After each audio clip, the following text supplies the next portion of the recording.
Wikipedia defines Wabi Sabi as a worldview centered on the acceptance of transience and imperfection. It says that Wabi Sabi is derived from the Buddhist teaching of the three marks of existence. These three marks are impermanence, suffering, and emptiness, all big topics in and of themselves.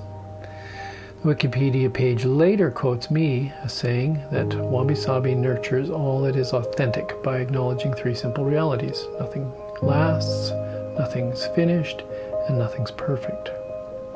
I wrote those words about 18 years ago after reading and thinking about Wabi Sabi for a couple of years. When I explain it today, I focus more on the qualities that give rise to a sense of it.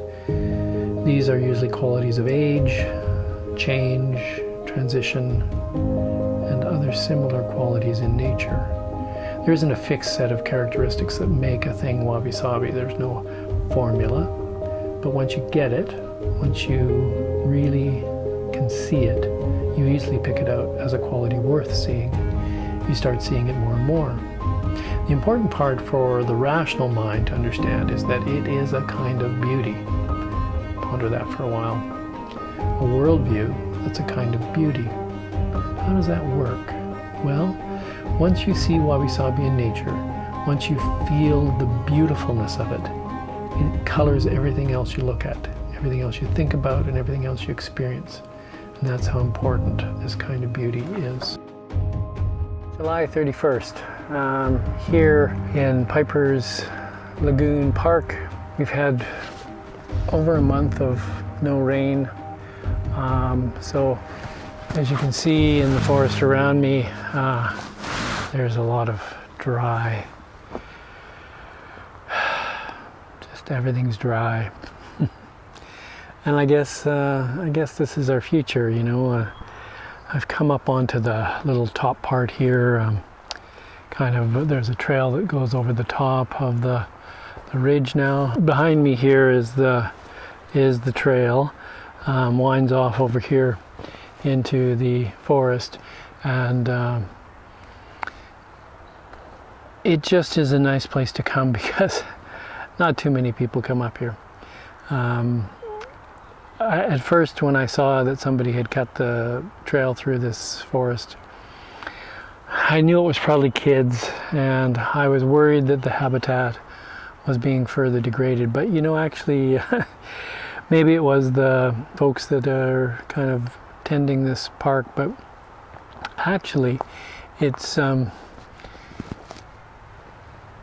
actually kind of done the opposite of what I expected. The bushes have grown up more, and I think it might actually be a good thing, because I think what happens is people tend to stay on the trail rather than go into the bush. So if there's an easy way to make your way through the forest, you'll tend to follow that. So it is what it is. I'm hoping it's a good thing.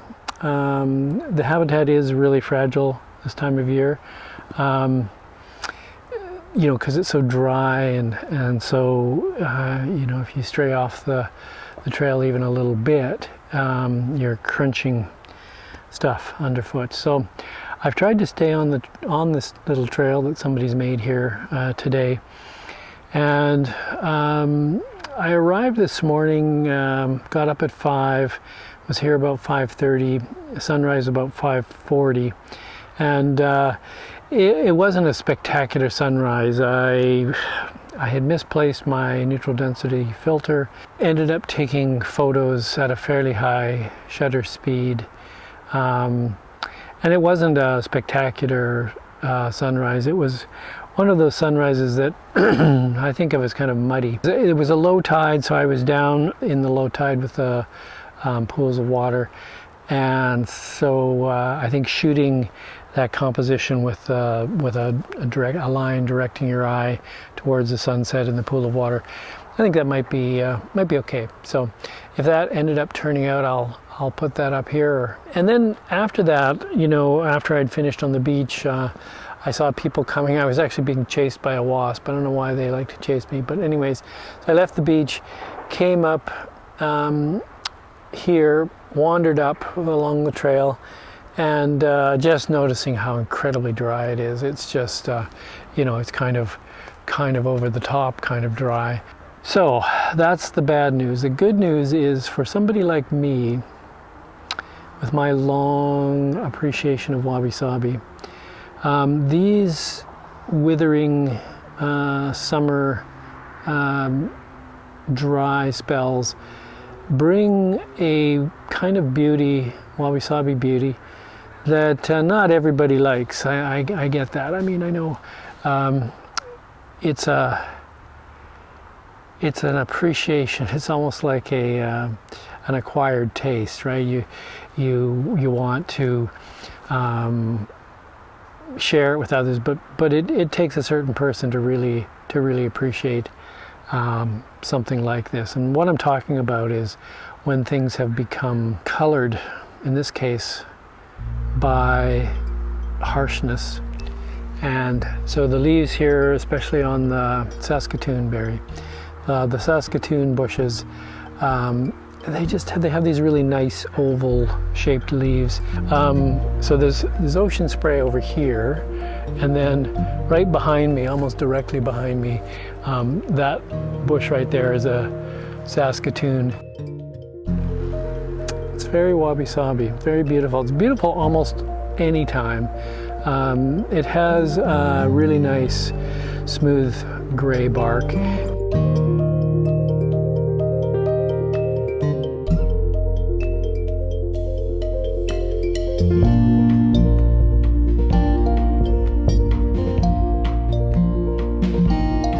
The Saskatoon berry has those oval leaves that I was talking about, and when they start to discolor because of the decline of the rain and the onset of fall, usually, they start to discolor in a kind of a mottled pattern. They go first to kind of a mottled, dark, kind of almost a burgundy brown mottling comes into them, and then that sort of spreads out from the central parts of the leaves towards the veins, and then you get the leaves dying, and then you get these kind of red leaves that kind of a dark, if they're not red, they're a brown, but a very reddish brown. And so usually you get a nice contrast because you got some of the leaves that have gone completely brown, you've got some that are in the yellowish, orangish colors, and others which are still green with just some specks of yellow coming into them. They hang on the branch nicely, so they make a really good subject. And there's another tree over here behind me. I don't know if you can see the color of it. I have to come around a little bit further. And it's just, there's a patch there and there's another patch over there a little further. And what it is it's the Indian plum. I don't know what the better name for it is. It's one of the first plants to come out in the spring. It's also, loss of water here up on this little rocky ridge. It's dying back for the season, and so you're getting, now it has long kind of flowing leaves. So that bush, the Indian plum, has a longer leaf. And those leaves are kind of twisting and turning as they die. And some of them are orange, some of them are yellow, and some of them still green. So tremendous subject. I love taking pictures of these transitional moments. And so one of the things that I try to do is get some of that transition, to get some of that sense of the change. I don't want all one color of leaf. And then the texture is really important as well. So to capture these leaves today, I was using 3 older lenses, the Chinon 1.9, and I had it on an extension tube. I didn't bring my little 10 millimeter extension tube, so I think I had it on the larger one, the 20 millimeter. And what I'm finding with those extension tubes now is that it doesn't matter what lens I put on it, it tends to just blow the background out into such a creamy bokeh that you kind of lose the appeal of the vintage look. So instead, I took that off. I used the Revuenon, I used the Chinon, and then of course settled on the Meyer-Gertz Oriston. And what I love about it is it has this ability to go really close. You can come in really close with it, and you don't need the extension tube. You can get nice and close. You can get a little bit more in focus as well, and then you retain that beautiful bokeh from this vintage lens. And so that's my choice today. I've been going around. I actually went back down the trail and came up one of the side trails where there's grass, and took a photo of the grass there. I actually didn't take a photo of the grass, I took a photo of a weed with the grass in the background, but because of the way this produces such a beautiful bokeh, that grass in the background takes on this lovely texture. It's some people say it's busy. I don't think this particular lens produces a busy bokeh. I think it's quite a lovely bokeh. The lines of the grass are smooth and nice, but there's just some extra texture there, and it seems to suit the aesthetic of Wabi Sabi better, because you're getting the imperfections of the leaf as it's dying, of the leaves or the bushes or the green grasses or whatever it happens to be. You're getting the imperfections of those natural patterns of decay, but at the same time you're getting the imperfections of this lens that it was an amazing lens at the time. They sold lots of them, I hazard a guess, but possibly millions. It was a popular lens because it did a lot of things right. But since then, we're talking coming up on 80 years ago, but since then the engineering of lenses has improved, and so the newer lenses have been able to get rid of some of those defects, some of those qualities that were deemed to be not valuable. But of course the thing is, that's the whole point of Wabi Sabi, is that sometimes imperfections bring something, and what they bring in this particular case with these old lenses is they bring character, and I know lots of people don't like that word character, but it actually is a really good way of describing what the quality is. It's not perfect, it's not clinical, it's not super sharp, but it has color, vividness to the colors.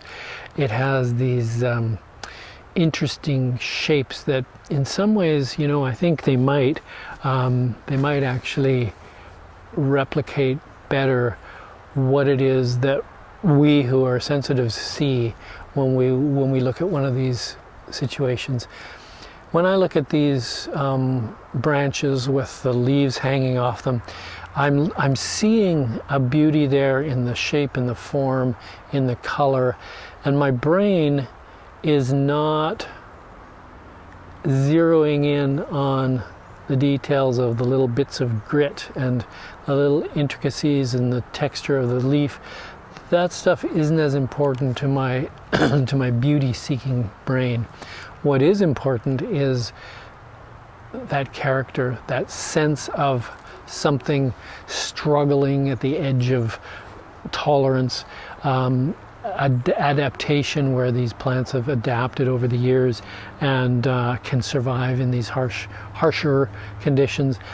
Mechanisms within the life itself, within the living thing itself, where it can shut down when the water isn't there and then come back again in the spring. And I've seen this even with some of my bonsai, where I thought they were gone, I didn't water them enough or something, then the tree goes into a dormant state, you think it's dead, but then if you give it enough water not soon enough, then actually in the spring it comes back. there's some life has been preserved somewhere in that tree, and with that shift in the seasons, the increase in light, the availability of water, it goes again. And that resiliency, that tenacity of life is reflected, is sort of made plain in these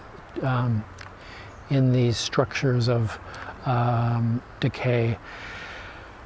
So that doesn't explain it all. That explains some of the intellectual aspects of why I like it. But there is also just looking at it, taking it in, and the brown colors. One of my favorite tones, those oranges and browns, and in this forest today they're all around me. So I'm going to wander through here, take some more pictures and put them up, and I'm really curious to know other people who resonate with this sense of Wabi Sabi in nature, and who are photographers, and I want to capture that beauty. It's one thing to see the beauty, but it's another thing to really be able to capture it and express it in a way that others go, wow, that's really beautiful. I think that's probably my quest. I think that's probably what keeps me going, is the elusive goal of capturing that beauty and then sharing it with others, and then having it have an impact, having other people resonate with that. So if it's something that resonates with you, I'd really appreciate hearing about it, because it's important to me today, and probably since I've been studying this for a long time, probably going to be many years that I'm going to continue this quest. August came and went. We did receive some rain, but even now in mid-September, things are still very dry in many places on Vancouver Island. I'd originally ended this video with a word about climate change, but I got bogged down in statistics and facts. Many of my more conservative friends still doubt that humans are the cause of climate change, and folks who are less skeptical and who trust the science as I do know that we humans are the cause of most of the devastation of habitats around the globe. Here in BC, we can't even convince the government to save the last tiny vestiges of old-growth forest on Vancouver Island. Every single person I've talked to, regardless of their political views, says this is lunacy, yet the giants still fall. I'm left feeling hopeless and sad. Wabi Sabi started for me as an aha moment when I realized that this beauty my father and I knew, but which I thought the rest of the world was uninterested in, actually had a name. Study brought me to the Buddhist context for this aesthetic. It was such a delight to know I wasn't alone in this experience. That aha moment unlocked a new chapter in my own growth, and a few years later I discovered the deeper meaning of Sabi. At its core, this worldview is about touching in on the true nature of nature. Nothing lasts forever, and in an ironic way, the loss of species, habitat, and perhaps even our own place in existence increases the urgency I feel to see things as they really are, and develop this perspective with as many as are interested. If you're interested in sharing the exploration of this topic and others like it, please subscribe and like this video. Until next time, bye for now.